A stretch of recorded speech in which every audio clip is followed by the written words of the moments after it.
안녕하세요. 국민은행 KB골든라이프 강남 1센터장 조옥순입니다. 반갑습니다. 오늘 주제는 알면 득이 되는 시니어 연금편입니다. 우리가 이제 은퇴하고 나면 가장 중요한 게 연금이라고 인식을 많이 하고 계실 텐데요. 그 중에 기존에 불입 단계에 있을 때는 퇴직연금도 중요하고 국민연금도 중요하고 그다음 개인연금도 중요하지만 은퇴 이후에 우리가 준비할 수 있는 연금들은 기초연금하고 또 주택연금이라고 생각돼서 오늘 주제를 좀 정해봤고요.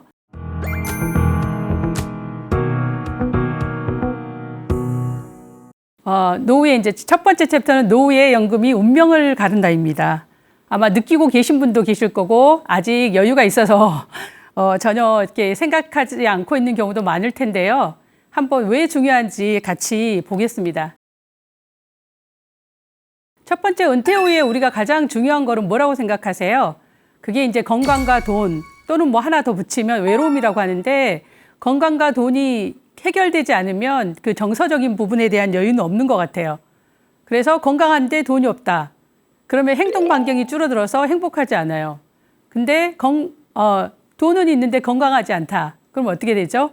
맛있는 것도 잘 먹을 수 없고, 그 다음 좋은 곳에 여행도 가기가 힘들어지는 거죠. 그래서 건강과 돈은 하나로 보시면 될 것 같고, 제가 건강 부분에 대해서는 도움을 드리긴 어렵지만 재무적인 부분, 연금에 대해, 돈에 대해서 오늘 함께 배워보는 시간을 갖도록 하겠습니다. 2024년 보험개발원의 그 경험 생명표에 따르면 우리나라 평균 수명이 88세가 되었습니다. 이게 고정되어 있는 게 아니라 더 지속적으로 기하급수적으로 늘어난다는 거죠. 그래서 현재는 돈 버는 시간은 줄어들었고 돈 쓰는 시간은 점점 더 길어집니다. 1970년대에는 우리가 평균 연령 기대 연령 62세였어요. 그래서 그때는 또 취업도 빨리 했잖아요. 취업이라고 하기에는 사실은 대학을 가거나 이런 거보다는 초등학교 졸업하고도 일찌감치 직장 생활을 했었어요.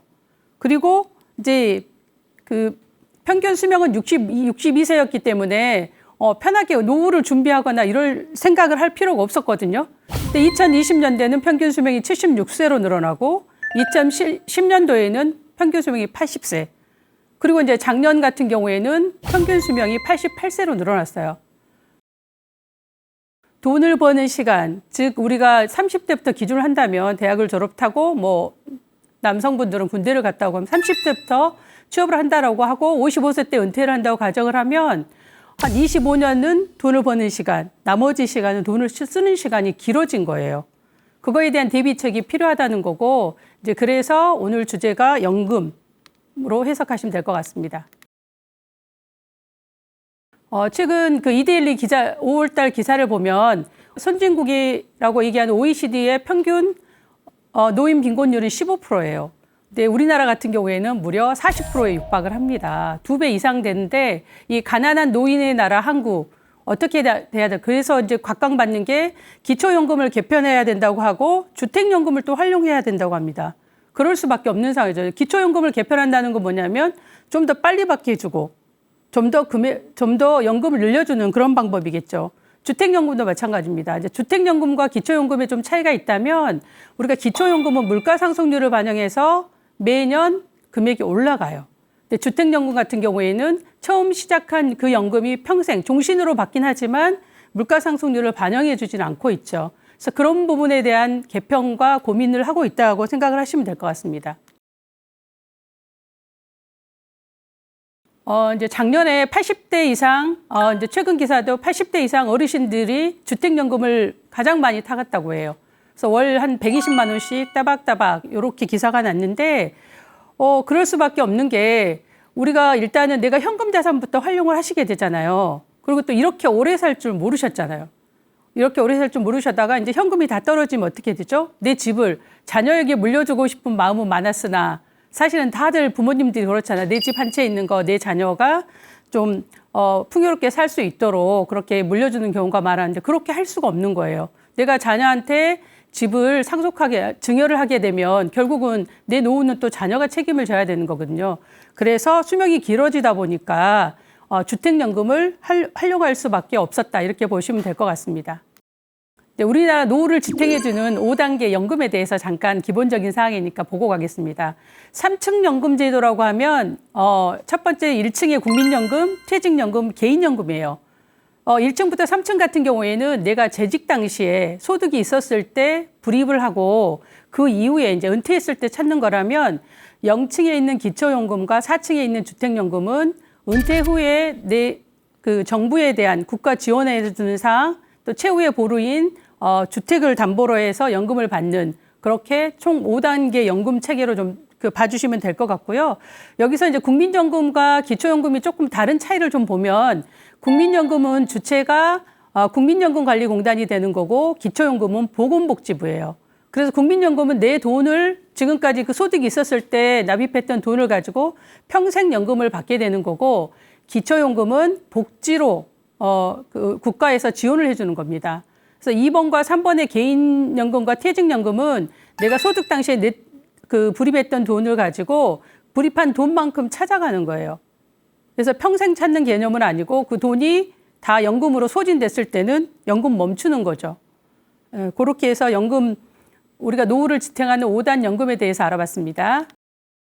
우리가 주택연금을 더 활성화될 수밖에 없는 이유를 그 통계 자료를 좀 가지고 참고가 되실 것 같은데 통계청 2020년도 자료에 보면 50대와 60대의 금융자산과 또 실물자산, 즉 부동산이라고 보시면 될 것 같아요.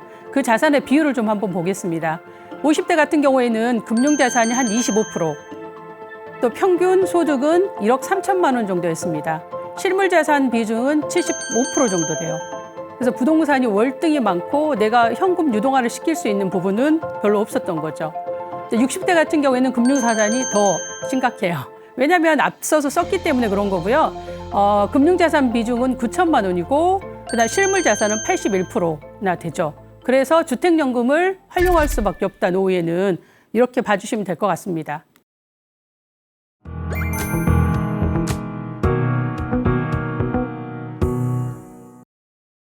이제 뭐 전반적인 연금에 대한 흐름을 살펴봤고요. 이제 본격적으로 기본적인 노후생활보장 기초연금에 대해서 알아보겠습니다. 우리가 정의를 또 먼저 확인해 봐야 되겠죠. 이제 기초연금이 만들어진 계기를 좀 보면 경제적으로 어려움 속에서 노후를 보내는 어르신들을 도와드리기 위해서 2014년 7월에 도입이 됐습니다. 이거 보건복지부 산하라고 이제 말씀은 드렸고, 국민연금 같은 경우에는 1988년도에 도입이 됐었죠. 그래서 국가와 가족을 위해서 헌신했지만 정작 자신의 노후를 준비하지 못했던 세대, 또 안정된 노후 생활을 위해서 국가 차원의 최소 보장 제도라고 보시면 될 것 같습니다. 기초연금 신청 자격은 어떻게 될까요? 먼저 조건이 있습니다. 신청 대상 조건은 첫 번째 만 65세 이상이어야 됩니다.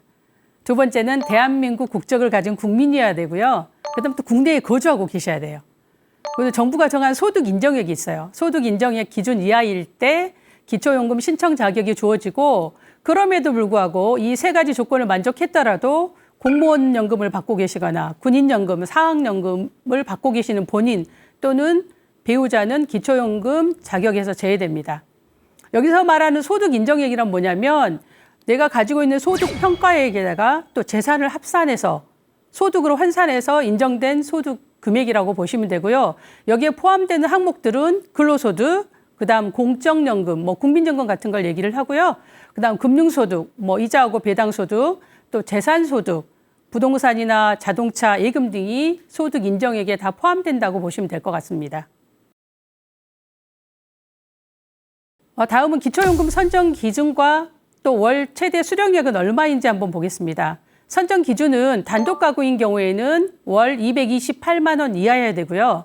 부부 가구인 경우에는 월 364만 8천 원 이하여야 됩니다.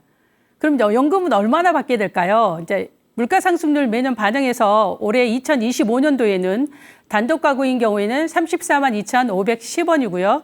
부부 가구인 경우에는 54만 8천 원을 받게 됩니다. 그럼 기초연금은 언제 신청해야 되고 또 어떻게 신청해야 될까 궁금하실 텐데요. 먼저 신청 시기를 보겠습니다. 만 65세 생일이 속한 달에 1개월 전부터 신청이 가능해요. 예를 들어서 올해 같은 경우에는 65세가 1960년대생이 되는 거거든요. 1960년생 5월이다, 생일이. 그러면 전월 4월 1일부터 신청이 가능하고 심사를 거쳐서 매월 25일에 지급하게 됩니다. 기초연금은 참고로 말씀드리면 신청주예요. 신청하지 않으면 연금을 주지 않습니다. 그래서 달력에 표시해놓고 꼭 내 생일 되는 그 전달에 미리미리 신청하셔서 국민연금, 기초연금을 놓치는 일이 없도록 그렇게 주의하셔야 될 것 같습니다. 신청 방법은 좀 다양하게 되어 있습니다. 방문도 가능하고 온라인도 가능하고 안 되면 또 찾아도 갑니다. 첫 번째 방문 신청에 대해서 말씀드리겠습니다. 방문 신청은 전국의 읍면, 동, 주민센터에서 가능하고 또 행정복지센터 또는 국민연금공단 지사가 다 있거든요. 각 그 구별로도 있고 또 지역별로 있으니까 그 해당 기관에 방문해서 신청이 가능합니다. 이제 온라인 신청하는 경우에는 복지로 사이트가 있어요. 거기 복지로 사이트 가셔서 신청이 가능하고요. 또는 거동이 불편해서 온라인 신청이나 방문 신청을 할 수 없다. 그런 경우에는 국민연금관리공단에 찾아뵙는 서비스가 있어요. 거기서 신청을 하시면 공단 직원이 댁으로 방문해서 신청을 도와드리고 있으니까 적극 활용하시면 될 것 같습니다. 신청했다고 다 되는 게 아니라 일단은 소득과 재산에 대한 조사가 들어갑니다. 신청 접수하고 나면 그 소득 인정액 기준 안에 들어갔는지 그걸 체크를 해서 확인되면 결과를 통지를 해줘. 탈락이 됐는지 아니면 대상이 됐는지 통지를 하고 지급 결정이 되면 그달 25일부터 본격적으로 기초연금을 지급하게 됩니다. 이제 기초연금의 소득 평가 기준에 대해서 말씀드리겠습니다. 근로소득 같은 경우에는 월 112만 원을 기본적으로 공제를 해줘요. 그리고 또 기본 공제한 곳에서 나머지 금액의 30%를 추가로 공제를 해줍니다. 여기 그 근로소득에서는 일용근로소득이라든가 공공일자리 소득 또는 자활 근로소득은 제외되니까 참고해 주시면 될 것 같습니다. 한번 예를 들어서 하면 좀 쉬울 것 같은데요. 예를 들어서 내 급여가 200만 원이에요, 월. 200만 원이다. 기본적으로 얼마 빼준다 그랬죠? 112만 원을 제외를 해줘요. 또 거기에다가 30%를 추가 공제를 해주니까 월 소득이 200만 원이신 분은 실질적으로 국민연금 소득 산정할 때 61만 6천 원만 산정된다고 보시면 될 것 같아요. 기타 소득을 보겠습니다. 기타 소득에는 사업소득, 재산소득, 그다음 공적 이전소득, 무료 임차소득이 있는데 각 소득별로 한번 살펴보겠습니다. 먼저 사업소득은 기타 사업소득과 임대소득이 사업소득에 포함되고요. 재산소득은 이자소득과 연금소득이 해당이 됩니다. 공적 이전소득은 국민연금이나 산재급여, 직영연금 등이 해당이 되고요. 무료 임차소득은 뭐냐면 자녀가 소유한 고가주택이라고 하면 시가표준액이 6억 원 이상인 경우예요. 여기에 거주하는 경우에는 그 임차료를 환산해서 소득으로 또 간주를 하게 됩니다. 그래서 자녀의 집에 대한 소득은 들어가진 않지만 내가 거주함으로써 그걸 임차료로 환산해서 소득으로 간주가 되는 거니까 그것도 참고해 주시면 될 것 같습니다. 기초연금 재산의 이제 소득 환산액에 대해서 좀 보겠습니다. 소득 환산은 일반 재산과 또 금융 재산으로 나눠지는데요. 일반 재산은 먼저 부동산을 보겠습니다. 부동산은 시가 표준액 또는 공시지가를 기준으로 하고요. 이때 공제를 해줍니다. 뭐 10억짜리 집이다, 근데 지역별로 공제를 해주고 있으니까 대도시인 경우에는 1억 3,500만 원을 공제를 해주고요. 중소도시 같은 경우에는 8,500만 원을 공제를 해줍니다. 근데 농어촌 같은 경우에는 7,250만 원을 공제를 해주고요. 또 일반 재산 중에 고급 차량이라든가 해운권 같은 경우에는 아예 공세 대상에서 제외가 되고 고급 차량 기준은 어떻게 되냐 4천만 원 이하는 소득에 포함되지 않아요. 대신에 4천만 원을 초과하는 경우에는 그대로 차량가액을 재산에 포함시킨다는 거 알아두시면 될 것 같고요. 해운권, 뭐 골프 해운권이라든가 콘도, 뭐 요트 해운권 같은 경우에는 그대로 평가 금액이 재산으로 반영됩니다. 금융재산은 어떻게 될까요? 금융재산은 뭐 우리가 예금, 적금, 주식 등을 얘기를 하는데 모든 금융재산을 합쳐서 최고 2천만 원까지 공제를 해줘요. 그래서 그 기준을 좀 보시면 될 것 같고 아래 이제 평가 방식을 잠깐 보면 재산에서 공제액을 빼주고 거기에다가 연 4%를 곱해요. 그리고 이제 월 환산액을 계산하기 때문에 나누기 12호를 하면 월 소득 환산액이 나옵니다. 그래서 228만 원 이상이냐 이하냐에 따라서 대상이 되기도 하고 탈락되기도 하고 또 좀 더 적게 받을 수도 있고 이렇게 기준이 됩니다. 근데 기초연금이 돼 있다고 해서 모두 전액을 다 지급하는 게 아니라 감액되는 경우가 3가지가 있어요. 그래서 첫 번째 이제 부부 감액입니다. 부부 감액. 부부 모두 수급 시 각각 20%를 감액을 하게 되는데 우리가 단독 가구일 때 34만 2,510원을 받게 되잖아요. 여기에 20%를 감액을 하면 27만 4천원을 받게 돼요. 그래서 부부이기 때문에 두 배로 하면 54만 8천원이 그래서 그 부부 가구일 때 기초연금으로 받게 되는 겁니다. 소득 역전 방지 감액도 있어요. 얘는 뭐냐면 소득이 기준 금액을 살짝 넘을 경우, 예를 들어서 우리가 지금 소득 환산이 월 228만 원이잖아요. 그 금액을 살짝 그 언저리에 있는 경우에는 억울할 수 있잖아요. 사실은 그 금액으로 인해서. 그래서 감액될 때 금액이 오히려 나보다 소득이 적은 사람보다 줄어드는 경우가 있어요. 그럴 경우에는 최소 보장을 해줘요. 최소 보장이 몇 프로냐? 만약 예를 들어서 감액돼서 나는 그 기초연금을 10,000원 밖에 못 받는다. 그럼에도 불구하고 단독 가구나 1인 가구인 경우에는 10%. 우리가 지금 단독 가구일 때 34만 2,510원을 받잖아요. 거기에 10%니까 34,500원 정도를 받게 되는 거죠. 그다음 국민연금 연계감액 제도가 있어요.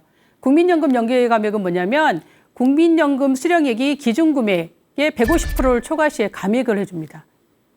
그래서 국민연금을 많이 받게 되면 내 기초연금은 최대 50%까지 감액될 수 있어요. 예를 한번 들어볼까요? 우리가 기초연금 34만 2,510원이잖아요. 이거의 150%인 51만 3,760원을 초과해서 국민연금을 받게 되면 그때부터 감액이 시작된다고 보시면 될 것 같아요.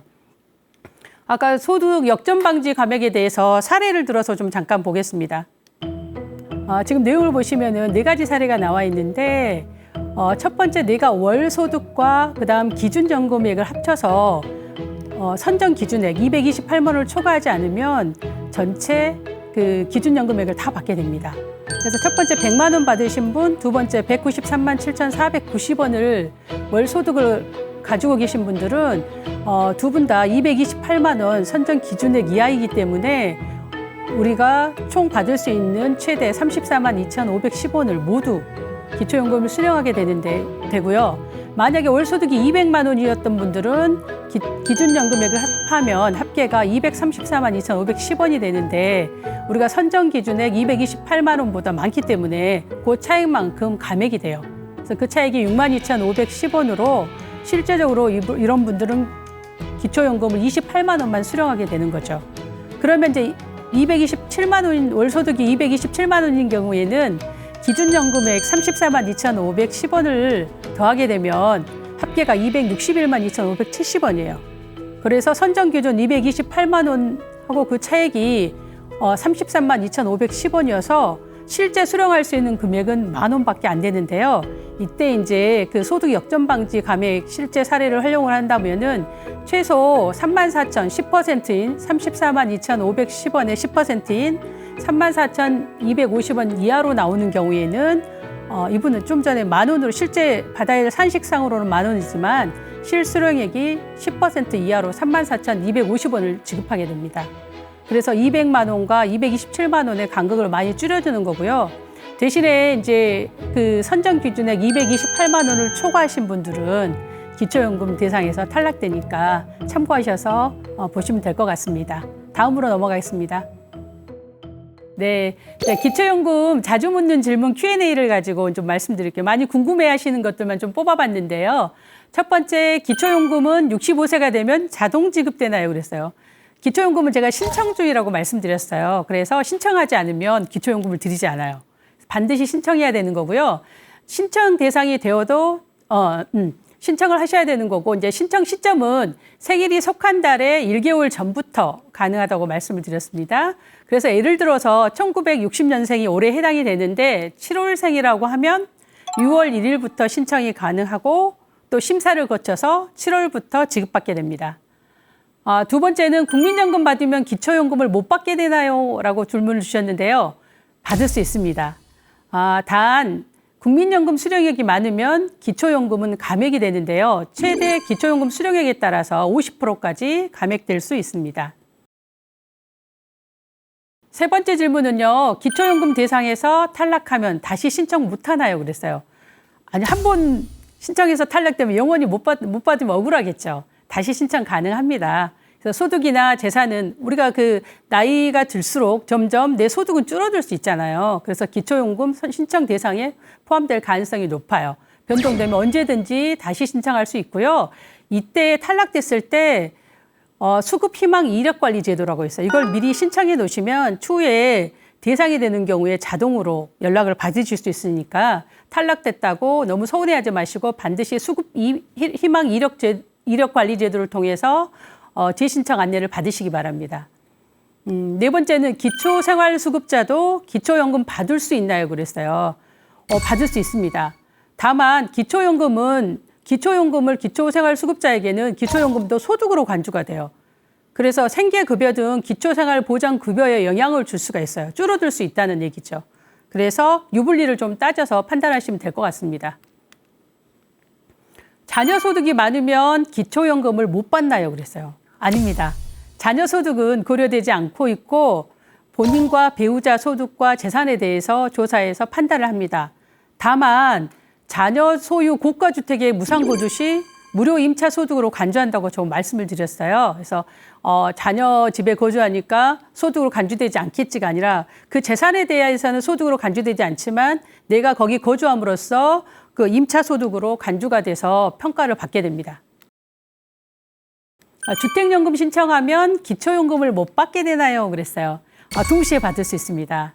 그래서 주택연금은 소득이 아닌 오히려 부채로, 그러니까 주택연금이 어떻게 되냐면 그 집을 담보로 하고 연금을 지급하게 되는 거잖아요. 그래서 부채로 인정이 돼요. 오히려 좋은 거죠. 그래서 소득 인정액이 줄어들어. 왜냐하면 총 자산에서 부채를 빼기 때문에 소득 인정액이 줄어들어서 기초연금 수급에 더 유리하게 작용할 수 있습니다.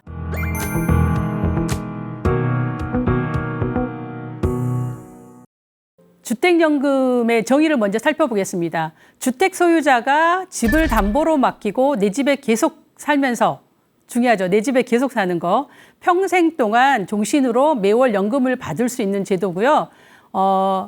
이 주택연금 주최 측은 뭐 어디냐? 한국주택금융공사에서 관할하고 있습니다. 한번 주택연금 이용 현황을 한번 자료를 가져왔는데 한번 보겠습니다. 2024년 10월 기준이고요. 보면 이용할 수 있는 이용자 평균 나이는 72세셨어요. 그리고 평균 월 지급액은 한 122만 원 정도. 그다음 평균 주택 가격은 2억 8,900만 원 정도 되셨다는 것 좀 참고하시면 될 것 같고요. 주택연금 누적 가입자 수입니다. 기하급수적으로 늘다가 2023년과 2024년에 월등하게 늘었어요. 처음에 2015년도는 사실 2.9% 굉장히 미미했거든요. 왜냐하면 뭐 실내나 앞으로 뭐 경험해 보신 분도 없었고 또 이렇게 오래 사는 것도 또 생각하는 게 그 고령화가 이렇게 급격히 진행될 줄은 몰랐던 거죠. 근데 2023년도하고 24년도에 급격히 늘었던 건 이제 집값이 많이 올랐기 때문에 그 집값이 오를 때 그 주택연금을 가입을 하면 그 금액으로 평생 받게 되는 거잖아요. 설령 이후에 집값이 떨어지더라도 연금이 줄어들지 않아요. 그래서 2023년과 2023년도에 굉장히 많이 활발하게 늘었고 앞으로도 주택연금은 부동산 비중이 커지기 때문에 기하급수적으로 늘어날 거라고 예상을 하고 있습니다. 그러면 왜 주택연금을 이렇게 기하급수적으로 늘어날까 보면 장점들이 있기 때문에 좋은 장점들이 있기 때문인데 첫 번째, 내 집에 평생 거주를 해요. 그 집에 거주하면서 평생 연금으로 받는 거죠. 일정한 연금을. 그래서 그 편안함을 주는 거잖아요. 가입자와 또 배우자 모두 거주가 보장이 되는 거고 설령 내가 연금을 받다가 한 분이 사망을 하셨어요. 그래도 감액 없이 100%를 지급을 해요. 우리가 다른 연금을 봐볼까요? 예를 들어서 국민연금이나 공무원연금, 직영연금을 보면 부부가 받고 있는 경우에는 한 사람이 사망을 하면 유족연금이 감액이 돼요. 한 60%로 다운되거나 두 분이 받던 연금 중에 유리한 걸 택하거나 그래서 감액이 되는데 유일하게 주택연금은 부부가 한 분이 사망하더라도 평생 나머지 배우자한테 감액 없이 평생 지급할 수 있다는 게 큰 장점입니다. 두 번째도 국가가 보장을 해주잖아요. 그래서 연금 중단될 위험이 없다고 생각하는 거니까 좀 편안하게 가져가실 수 있고 또 사후 정산 방식이 있어요. 내가 주택연금을 가입을 했는데 나중에 집값이 계속 뭐 물가 상승률 이상의 폭등이 올 수도 있는 거잖아요. 그렇게 했을 때 집값은 올라갔는데 내가 찾는 금액보다 내가 뭐 사망이 빨랐거나 집값 오르는 속도가 더 가팔랐거나 그런 경우에 그 자녀분에 대해서는 부족하면 만약에 예를 들어서 내가 연금 집값보다 더 연금을 많이 받았다. 그러면 공사가 부담을 해주고 내가 나에 대한 부담감은 없어요. 반대로 내가 집값보다 연금을 더 적게 받았다. 그리고 나서 사망한 경우에는 상속인한테 귀속이 돼요. 그래서 결국 나한테 좋은 제도다 이렇게 보시면 될 것 같아요. 또 다양한 세제 혜택도 드리죠. 뭐 가입 시에 등록세나 교육세 감면 혜택이 있고 연간 200만 원까지 소득공제가 가능합니다. 또 재산세도 감면을 해주니까 뭐 혜택들 이런 혜택들 때문에 주택연금이 점점 기하급수로 늘어나지 않나 싶습니다. 네, 주택연금 가입 조건을 한번 보겠습니다. 먼저 55세 이상 대한민국 국민이어야 되고요. 부부 중에 한 분만 해당되시면 돼요. 그리고 본인 또는 배우자 명의의 주택이어야 되고 실제로 그 집에 거주하고 있어야 됩니다. 그다음 공시가격 기준 합산 12억 원 이하여야 되고요. 오피스텔도 가능해요. 근데 12억 원은 뭐 시세로 하면 얼마나 될까요? 우리가 시세에서 한 70%가 공시가격이라고 하잖아요. 12억 원이면 시세로는 한 17억 원 정도 예상하고 계시면 될 것 같아요. 또 다주택자도 가입이 가능해요. 전체 합산 가격이 12억 원 이하라면 집이 두 채, 세 채 상관없어요. 만약에 내가 뭐 서울에 집이 있고 지방에 집이 있고 있다 하더라도 그 공시가격이 12억 원 이하다 그러면 그 주택연금 가입할 수 있다고 보시면 되고요. 또 2주택자 조건보형이라는 건 뭐냐면 12억 원을 초과했어요. 집이 두 채인데 내가 살고 있는 집에 주택연금을 신청하고 싶은데 뭐 상속을 받았다거나 집이 갑자기 생기는 거예요. 이제 그런 경우에는 12억 원이 초과하더라도 2주택자인 경우에는 3년 이내에 1주택을 처분하겠다는 조건으로 또 주택연금 가입을 허용을 해드리고 있습니다. 네, 내게 맞는 주택연금 어떤 게 있을까요? 총 4가지 형태가 있는데요. 첫 번째 일반형 주택연금입니다. 일반형 주택연금 뭐냐면 주택생활자금을 평생 동안 동일한 금으로 연금으로 수령하는 우리 일반적으로 알고 있는 주택연금이고요. 5대형 주택연금은 부부 기준 소득이 2억 5천만 원 미만인 주택을 소유하면서 1인 이상이 기초연금 수급권자일 때 기초연금은 기본적으로 65세 이상이 돼야 되겠죠. 수급권자인 경우에는 일반 주택연금의 무려 20%를 더 수령을 하니까 조건이 맞으면 활용하시면 좋을 것 같습니다. 그다음 주택담보대출 상환용 주택연금입니다. 현재 내가 거주하고 있는 집에 주택담보대출이 되어 있어요. 그래도 연금 신청할 수 있을까? 가능합니다. 주택연금 신청하실 때 일시금 수령으로 해서 주택담보대출을 상환하고 나머지 금액에 대해서만 연금으로 활용할 수 있는 그런 그 주택연금이라고 보시면 되고요. 그다음 네 번째 마지막으로 소상공인 대출 상환용 주택연금입니다. 얘는 뭐냐면 내가 지금 사업체를 운영을 하고 있는데 이제 폐업을 하고 싶어요. 하지만 그걸로 인해서 대출을 받았던 게 있으면 이때도 역시 주택연금 일시금으로 대출금을 상환해 드리고 그다음 나머지 자금으로 주택연금으로 수령할 수 있는 겁니다. 이때는 최소한 주택연금을 6개월 이내에 대출금도 갚고 폐업도 하셔야 된다는 거 잊지 말아 주시고요. 주택연금 월 지급금 지급 유형에 대해서 좀 말씀드리겠습니다. 3가지 형태가 있는데 첫 번째는 정액형입니다. 그래서 평생 동일한 금액으로 수령을 하게 되는 거예요. 우리가 일반적으로 알고 있는 정액형으로 보시면 되고 초기 증가형은 뭐냐면 가입 초기에 선택한 기간은 많이 주고 그다음 이후에는 덜 수령하는 건데요.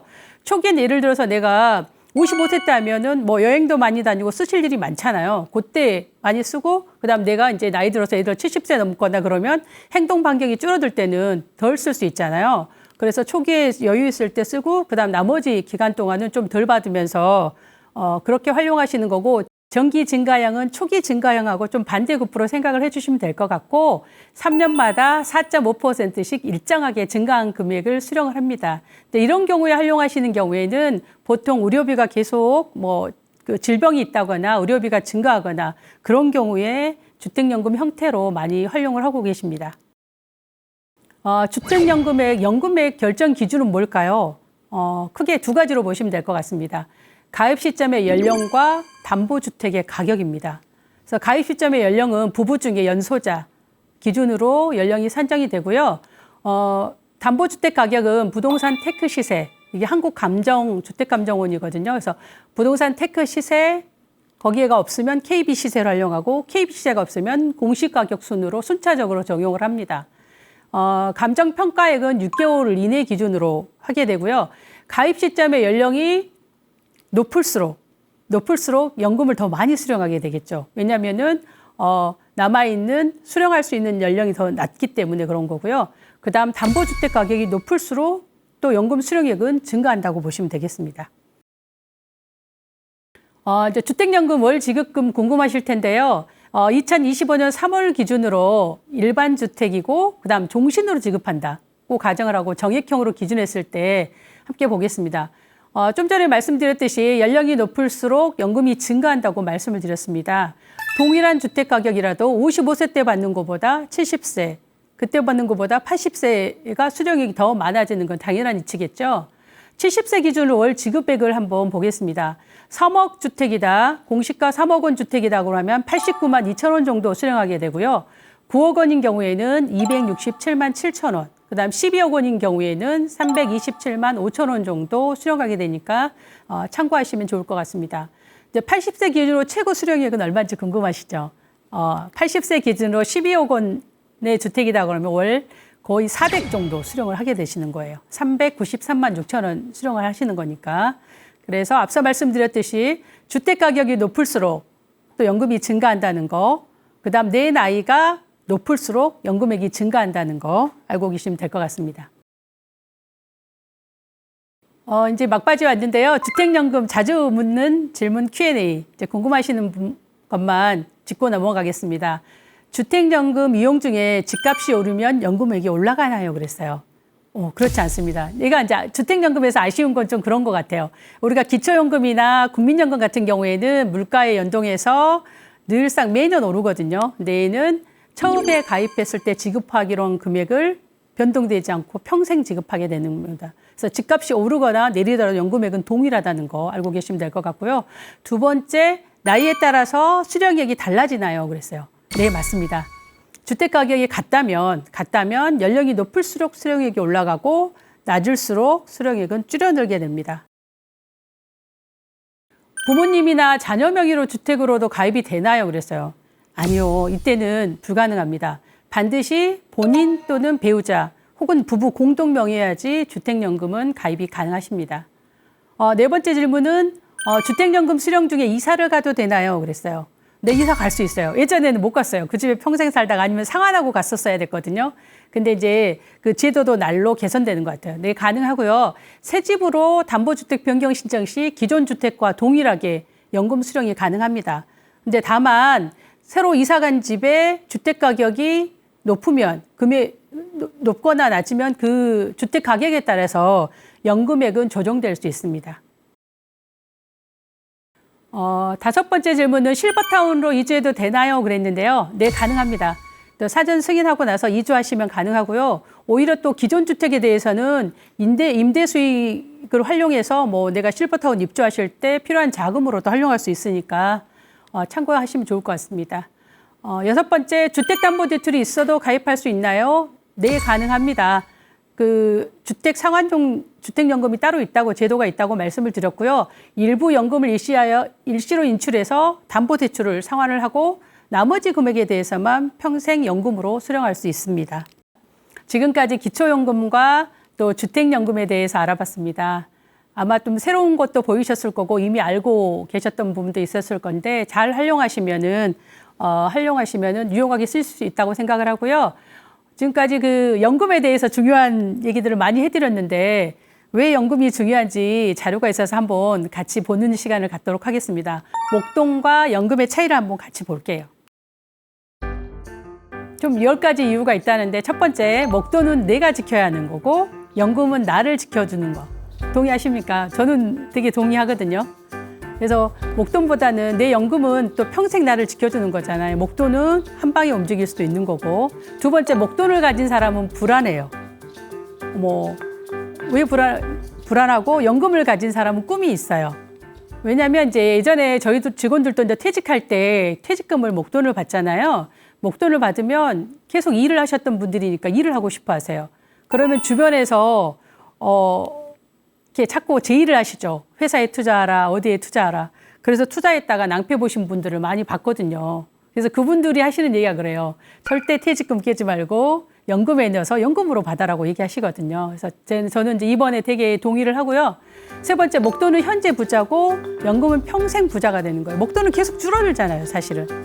그래서 평생 부자가 되는 거고, 그다음 네 번째는 목돈을 가진 사람은 왕년에 내가라고 거들먹거리죠. 연금을 가진 사람은 미래를 설계할 수, 앞으로 내가 규모 있게 쓸 수 있잖아요. 그래서 4번, 6번, 5번은 목돈은 까먹을수록 줄지만 연금은 한도가 있어요. 동의하시죠? 연금은 이달에 뭐 한 달에 내가 연금 300 받았다. 다음 달에 또 300 나올 거잖아요. 까먹을 수 있는 한도가 정해져 있어요. 그래서 특히 은퇴하고 나시면 그런 기회가 많잖아요. 시간이 여유로워지면서 자꾸 그 뭐 누가 주식해서 수익을 많이 벌었네, 누가 부동산 투자해서 많이 벌었네, 누가 회사에 뭐 해서 많이 벌었네, 이렇게 얘기를 하시잖아요. 그러면 귀가 얇아져요. 귀가 얇아져서 자꾸 그 동조하게 되고, 그러다 보면 사실은 투자에 실패할 수 있는 확률도 높아지는데 연금은 그럴 염려가 없잖아요. 실패하더라도 한 달만. 그래서 좀 편안한 마음을 가질 수 있고, 여기 똑같은 얘기 나오네요. 목돈은 날리면 평생 힘들지만 연금은 날려도 한 달만 참으면 된다. 이렇게 보시면 되고, 그러니까 그 은퇴하신 분들이 이제 많이 하시는 게 매월 받을 수 있는 현금 흐름을 만들기 위해서 상가 투자라든가 뭐 지식산업센터라든가 이렇게 투자를 많이 하시는데, 지금 별로 그 부동산 경기가 상업시설은 안 좋잖아요. 그래서 낭패해 보시는 분들이 경우가 많아요. 왜냐하면 금리는 올랐죠. 또 세입자는 없는 거예요. 그래서 양쪽에서 더 힘들어하는 경우가 많은데, 연금은 그럴 염려는 없으니까 연금에 대해서 좀 깊이 있게 생각을 해주시면 좋을 것 같고, 7번 목돈을 가진 사람은 호구가 되고 연금 가진 사람은 갑이 된대요. 이제 8번 같은 경우에는 목돈을 가진 노인은 일찍 가는 게, 또 연금을 가진 노인은 오래 사는 게 자식을 도와주는 것이다 그랬는데, 되게 서글프지만 사실 현실이거든요. 그래서 연금을 많이 들어야지 자식한테 더 도움되는 걸 수도 있다, 이렇게 생각하시면 될 것 같습니다. 그다음 9번, 목돈은 이벤트를 준비하는 거, 한 번에 뭔가를 해줄 수 있는 거잖아. 연금은 삶을 준비하는 거라고 얘기를 하고요. 목돈은 또 금융재산이잖아요. 그래서 금융소득에 세금이 계속 발생을 해요, 사실은. 저도 오랫동안 VIP 팀장 역할을 많이 했었는데, 그분들이 고민하시는 건 뭐냐면, 나 건강보험료 줄여야 돼, 종합과세 줄여야 돼, 세금 줄이는 거예요. 그래서 돈이 있어서 고민스러운 거고, 이 금융자산을 어떻게 분배해야지 절세를 할 수 있는지 그거에 대한 고민을 굉장히 많이 하세요. 근데 연금은 그렇지 않잖아요. 사회제도에서 절세 혜택이 많아요. 그래서 그런 면에서 목돈보다 연금이 좋은 10가지 이유 한번 제가 살펴봤고요. 지금까지 연금이 왜 필요한지, 또 그 은퇴 후에 중요한 연금 2가지를 알아봤습니다. 기초연금과 주택연금에 대해서 전반적으로 내용을 살펴봤는데요. 오늘 이 시간이 여러분한테 좀 도움되는 시간이었기를 바라고, 앞으로의 생활이 행복하고 또 멋진 골든 라이프이시기를 기원하겠습니다. 감사합니다.